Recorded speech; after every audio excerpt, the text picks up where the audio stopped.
You know, I thought I'd start with something a little more positive. At least something fun, something, kind of happy for me to talk about rather than just, immediately going with the stuff that's making me angry or the stuff that's just kind of ruffling my feathers a little bit. I mean, I'm going to get to stuff that ruffles my feathers. Don't worry about that. For the time being, though, I want to at least start off on a happy note and at least kind of get the smiles going first before I completely shut it down. So, obviously, as a PlayStation guy, I've been PlayStation the entire generation, PS4, going to be transferring to PS5. And one of the things I've been clamoring a lot on the VCR podcast and just in general is that I want to know what the fucking thing looks like. I want to know, like, not the console, I want to know what it looks like on my screen. I want to know what my TV is going to show. I've been waiting forever to see what the UI is going to be. And we haven't gotten the full thing yet, but at the very least, we got some of it. And I will take that at this point. So with the playback speed up a little bit so I'm not spending the entire 11 minutes watching this thing, we're going to go through it.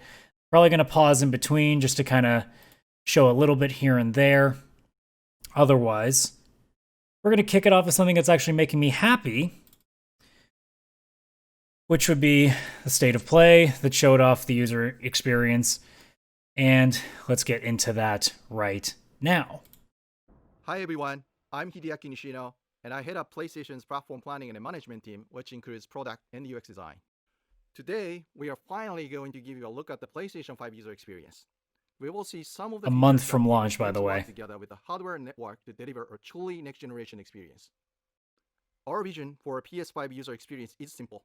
We believe that your playtime is valuable and should be meaningful. PlayStation team members from all around the world work to deliver a PS5 experience that is completely centered on you, the player, connecting you with a great play and a passionate community of gamers. With a look and feel that's designed for 4K TVs, the PS5 user experience was built from the ground up to take advantage of the console capabilities, complementing the transformative games coming with this new generation. I should note that this video tour is from a pre-production environment on the PS5 console, so there may be a few small wrinkles or minor changes once the console launches in November. And now, let's check it out, courtesy of our own Sid Schumann. Probably should have started just from this point, but welcome to whatever. Your new PlayStation 5 console experience. This time, we started up from rest mode. We've already created an account and signed into PlayStation Network, so let's log in. In this case, I've resumed right where I left off in... So right off the bat, the game is literally loaded from where you left off, like that. I have been playing video games for at least 20 years. I'm 32. 20 is a safe bet because I think at 12 is when I was really starting to get heavy into it. But realistically, I've been playing games for 25 years, maybe a little bit more than that. Every time you start up a console, especially once you get into the disc era, when you had the main screens, waiting for your PlayStation 2 to go through all that stuff, waiting to get into the menus of PS3 and PS4. Same goes for all the Xboxes, same goes for a lot of Nintendo consoles. I mean, granted, when we were younger, back in the Sega Genesis, Super Nintendo days, the cartridge was there, you turn the thing on, there's no bullshit logo, it just starts the game up. So it's a little bit different. In this case, this console in rest mode has gone from literally being in standby to just ready to go in a second flat. Now, when we think of our computers coming out of rest mode, yeah, you usually can go back, same deal, pretty quick. But for a console, this is pretty big. So the second I saw that and realized that rest mode it's this quick, I'm like, oh, okay here. Now, I don't know how many times I put it in rest mode personally. Usually, if I turn that console off, it's because I'm leaving period and I don't need it to be in rest mode. But, hey, it's still pretty sweet. Sackboy: A Big Adventure. And here, we're looking at PlayStation 5's Control Center. From here, it's one click and we're right back into the game. But let's take a moment and look around. Side note as well, the Control Center, which is all that you're seeing here, I don't hate it. Although I will say that as it stands, I think it's a little big. I mean, it's kind of like the same size of what the PS4 main menu is currently. And I mean, actually, it's a little bit bigger. So, but I mean, I guess you're not supposed to be looking at the game at this point. It's more just in the background. Again, it seems like they could have downsized it a tiny bit more. But again, it's a minor complaint. The Control Center is always one tap of the PlayStation button away. It provides immediate access to almost everything you need from the system without leaving the game. This includes things like seeing who is online, checking the status of a download, managing your controller, power, and more.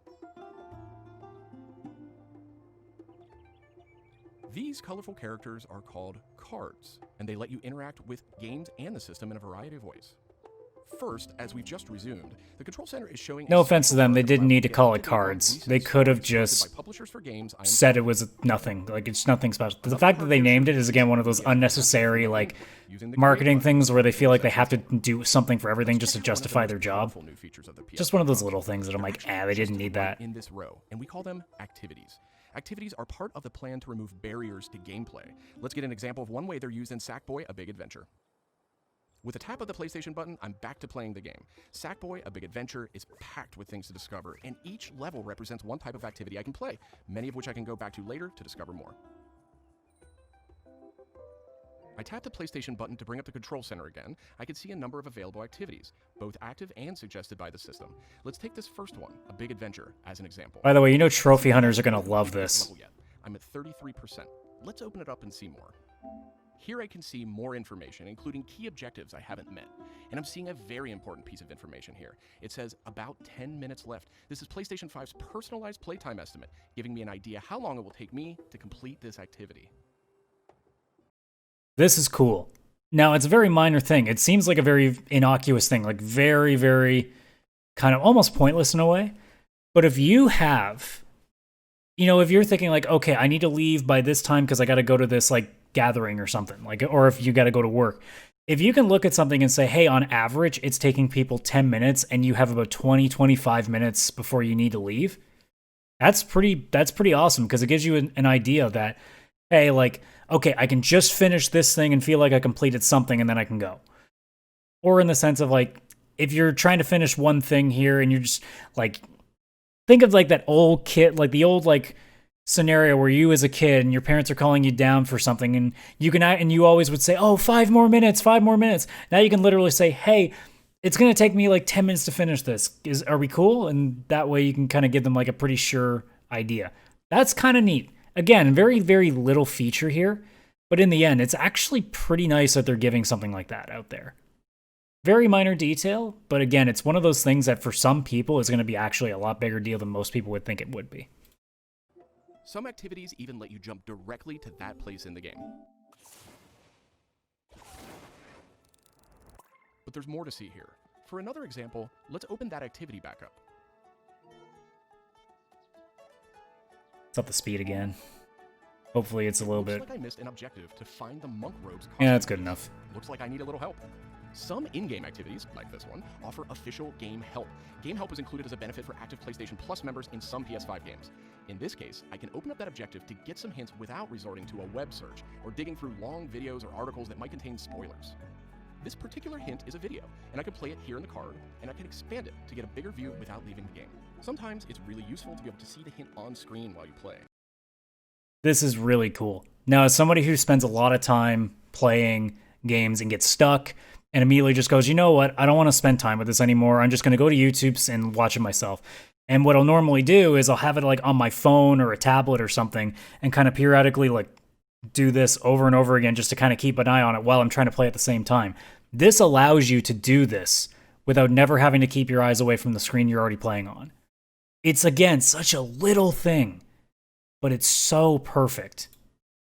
Some cards can be put in a picture-in-picture mode, or as shown here, a side-by-side view.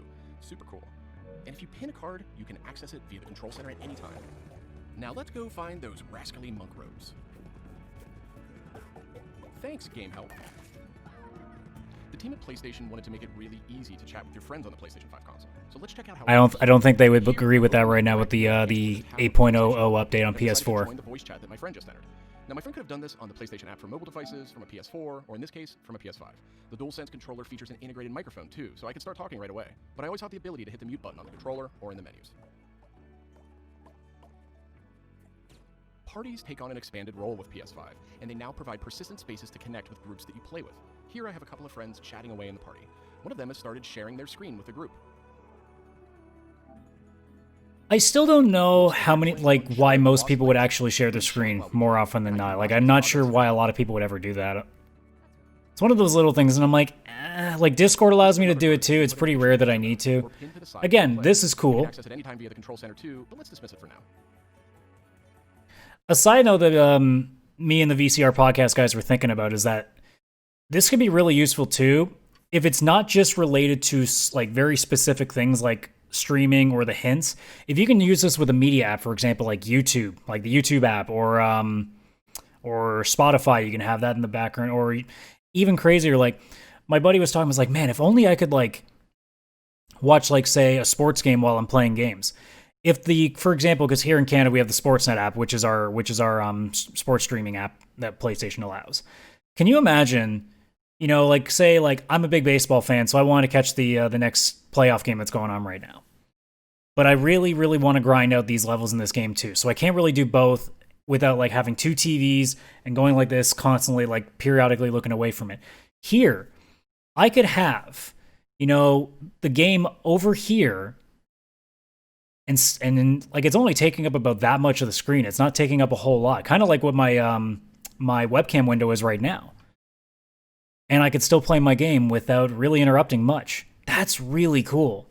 That's a really cool thing if that's true. Now, they don't say in this video if it's related to more than just these couple of things they show off. I would hope that because they've laid the framework out for these other things, that it would just be easy enough to do with everything else. I would hope. If it isn't, that's a missed opportunity, and they need to do that as quick as possible, because that is a really huge feature that would make a huge difference for a lot of people. To be able to watch like a YouTube video and play something at the same time on your same screen would be really, really cool. So I really hope that they do that with everything else aside from just people sharing their screen or the hint system that they have now. Okay, let's review. So far, we've seen how activities on PS5 will make it easier and faster to hop back into PS5 games, and how you can get in-game help and chat with your friends. So that leaves online multiplayer gaming. Let's check it out. I see that some of my friends are online, so it's time to say goodbye to Sackboy for now and spin up a match of Destruction All-Stars. One of my friends in the party has already started a match, and we can join them from this card in Control Center. And there we go. Destruction All-Stars now quickly starts thanks to PS5's ultra-high-speed SSD. Okay, I think we've got enough people. That transition, like before they sped it up, to the point between the game being turned off, switching was about 5 seconds. And just like that, we're in. That's pretty fast. Full match today, but I do think we have time to take a quick photo. To do that, I'll just tap the Create button on the DualSense controller. PS5 is always capturing recent gameplay, but when you compose a shot, even using in-game photo mode, you can capture a high-quality screenshot here. This optimizes capturing the moment, letting you review and choose to share later on. I should mention, screenshots and video can be captured at up to 4K on the PS5 console. Okay, so far we've shown off how to jump into activities, how to chat with your friends, get into groups together to play, capturing gameplay, all of that while in-game. But what if I want to play a different game? Welcome to the... This is the key here. So anybody who knows the PlayStation 4 menu knows that it was from here to about here, takes up the entire center of the screen. What this does is it does exactly what the menu is already supposed to be, but is a lot less it's taking up a lot less space, and it really opens the ability to make some really vibrant backgrounds to really draw your eyes into what you're doing. Now, I don't know if they'll fill up more like if you maybe scroll down, because right now on PlayStation, for example, if you scroll down, it shows things like trophies that you might have or people playing it or like related videos to stuff. So there might be more to it than just this, but if it isn't, this is great, because this is a lot more beautiful, and if you're going on a big 4K TV, this is going to look fantastic.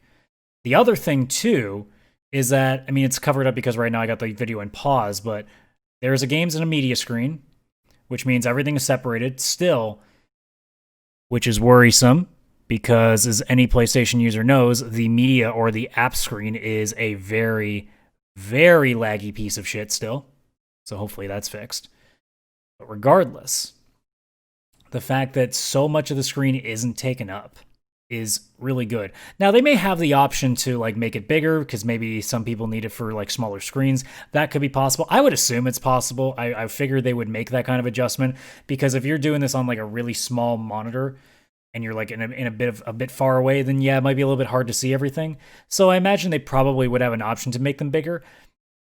But either way, like, I'm going to use it exactly like this because I hate the fact that right now, especially because a lot of wallpapers on PlayStation 4 are useless because too much is covered up. Like, anything out there that's remotely good is always, like, almost all of it's covered.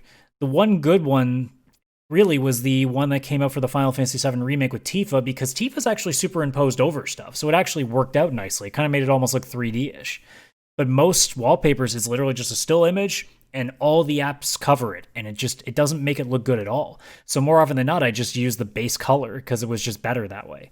So this actually makes it a lot more visually attractive, which is a major plus for me because I'm all about that visual detail. The PlayStation 5 home screen. This is where you'll land when you start up from a powered-off state, and where you'll go when you want to choose a new game to play or download. The layout of this space is designed to present games and game content beautifully on a 4K display, with simple and super fast access to what you need. And in case you're wondering, media-related apps will have their own space like this one, but today we're focused on gaming. Each game has its own hub completely integrated, so all you need to do is scroll down to see activities you can jump right into. Now, I wonder if they would actually have still like the group thing that you can do where you can group all your games together, kind of like a library. I hope that's still a thing. Let's move one spot to the left and check out Explore, which brings together all your games. We saw a view of this from the Control Center earlier, and another view will also be in the new PlayStation app for mobile devices. Basically a news screen. Keeps you in the loop with official stories from PlayStation and no big deal. Games you're following, including trending media from the community. We'll be testing and learning about this feature in the US at launch, so not everyone will have this on day one, but it gives you a good idea of the direction. And this is PlayStation Store for PS5. It's completely integrated into the system. It's not a standalone app anymore. Browsing for new games to play will be easier thanks to the speed of PS5 and a more personalized store experience. And here, you'll be able to browse the latest games and deals. You'll find PS5 games and many backward-compatible PS4 games, too. I'm sad to say, but we are almost out of time. So let's pull up Control Center. Isn't it great that they spend some of the video, though, talking about the things that you want to know more about and don't? Like, oh, here's a media screen, but we're not showing that just yet. Oh, here's the store, but we're not showing you the store just yet, because all of us are like, okay, but can you wish list? Can you wish list? Can you wish list? Can you gift? But most importantly, can you wish list? One of those things where it's like, guys, like, this console's out in a month. Like, just tell us the information. Holy shit, stop holding this shit back. One more time with a tap of the PlayStation button. On our way out, why don't we quickly share that photo we took in Destruction All-Stars? We can find recently captured media in this handy card in Control Center. From here, we can do some quick edits, but I think I'm ready to share it right now. On PlayStation 5, I have the option to share videos and images to supported external services, or I can send them. And again, another opportunity to tell just a couple of quick things. And they don't do it. So we still don't know about the create and or the editing engine that they have in this, so you can edit like your videos or your images and stuff. And again, they don't mention any other platforms. We just see the same platform we've always used on PS4, which is Twitter. So we don't know if Instagram's still available or anything else. Like, we don't know still. This is such a little thing in the grand scheme of things, but it's something that's been pissing me off since the first announcement of the PS5. Is like they keep withholding information. And this is the point now where I think it's really stupid that they continue to do that. Like I said, it's a month away. You can't just keep withholding information like this. Just give us all the information and get us hyped about it. Periodically showing it a little bit here and there is not doing it anymore, because we've been asking for this stuff for like almost 6 months. So it's just one of those things where this entire stream has just been like, okay, a lot of cool things, but why the hell did you just gloss over this thing that's really important to all of us? Them directly to one of my parties. Remember, parties are bigger than just voice chat now, so I'll select one of my favorite parties here. So basically they're saying that parties are like Facebook groups now, which I love and hate at the same time, but I'll get into that once this video is over. In a number of languages, so you no longer have to type messages with the keyboard. I appreciate that too, because the controller is going to have the built-in mic and I can just say my message, which is nice. Where I capture this media, and the game's developer thinks that activity might contain spoilers, they'll receive a warning before they view it.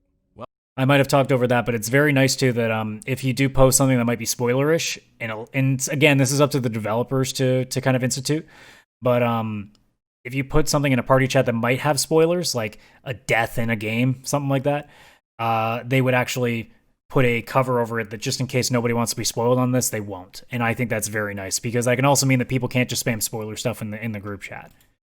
Well, that's it for our demo. There are many more exciting features we couldn't get to today. And that's it. So the most important thing, honestly, here is that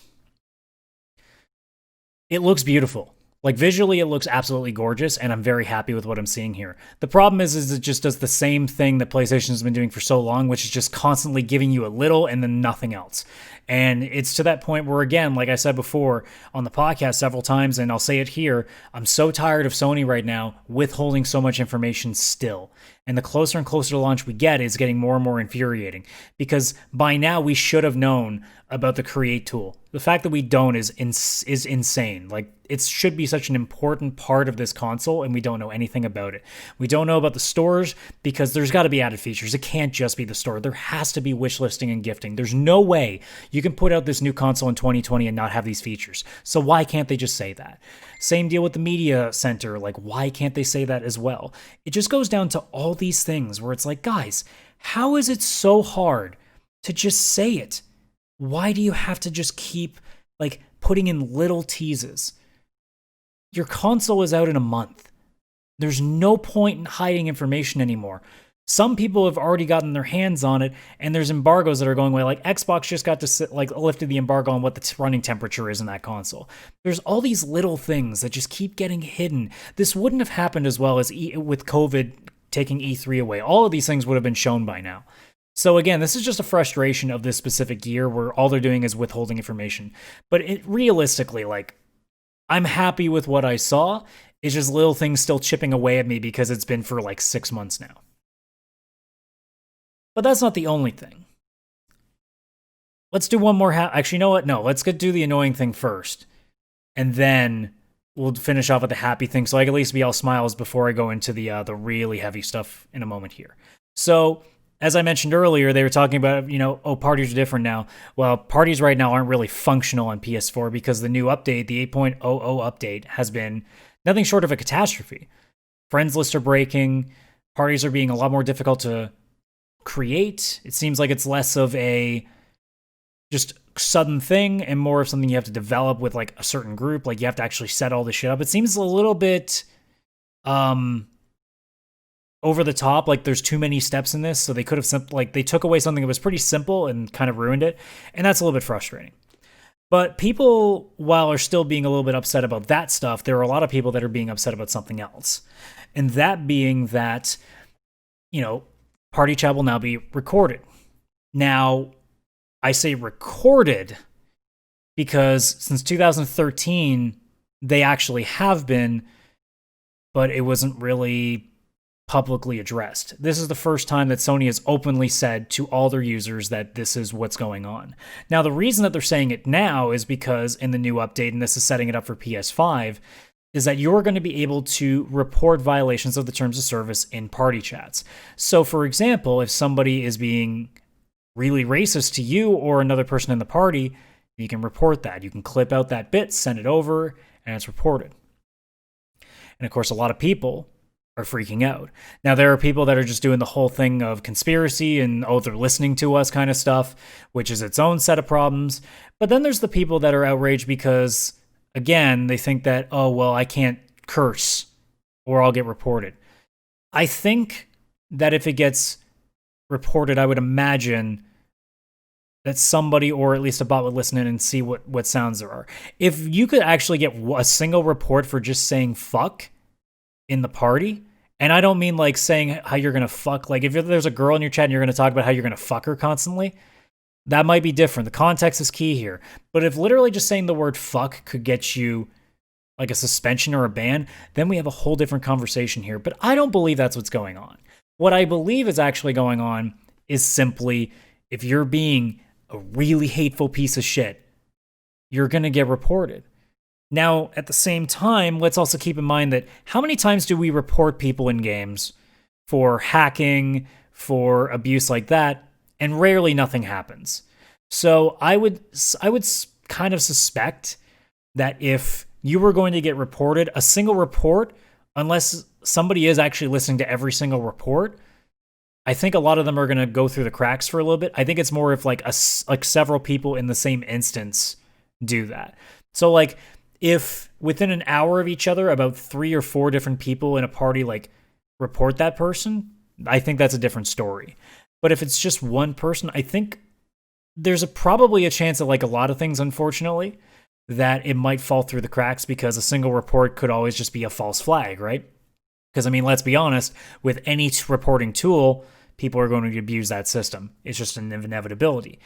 However, let's just talk about the one simple thing. And honestly, if you guys really think that it's just for cursing, if you think that it's going to go that far, Again, we're hiding the fact here that this is meant specifically to deal with very specific individuals that no one should be allowing on a platform, especially one that is, it may in your eyes be a public platform, but it's still under PlayStation's banner and they have every right to lay out a terms of service that describes exactly who they want on their platform. And if somebody isn't like those people that they want on that platform and breaks the rules that they set on it, then they are well within their right to make the tools necessary to have people able to flag these people to get removed, and for that company to review those flags and see if it is indeed what needs to be done. So again, if you think that just because you're going around saying motherfucker or asshole or fuck you, I don't think you're really looking in the right direction. The reality is that this tool is for people who bully and harass and do some very hateful shit that should not be allowed on that platform. Now keep in mind, let's just assume the worst case scenario. Let's assume that you, I'm not talking, okay, you know what? No, let's just say a person, I'm not going to do the you thing because I don't want people to assume that I actually mean you. So let's say there's a person who's extremely racist. Like we're talking like white nationalist level racist. If that person is in a party with 4 other white nationalists, none of them are going to report. So don't worry about it. If you got your own cliques where you're spewing your hateful shit, you got nothing to worry about. But if you're in a random party with people you may not know, or people that you certainly know would take offense to these things, then you need to expect that they're going to use those tools against that person. So, at the end of the day, this is going to be something that is going to be used and will probably be abused in some ways. I can't deny that because, again, how many times have we learned that the internet loves to abuse things? It's just an inevitability. But the reality is this tool is not meant to do anything more than to protect people who are being harassed on the service. And it's being done for the company to try and remove people that they do not want to be on that platform. In the same vein that any other site like Twitter, Instagram, YouTube, etc. does the exact same thing. And if you think that shouldn't be allowed, I'm sorry to tell you, but then you are part of the problem.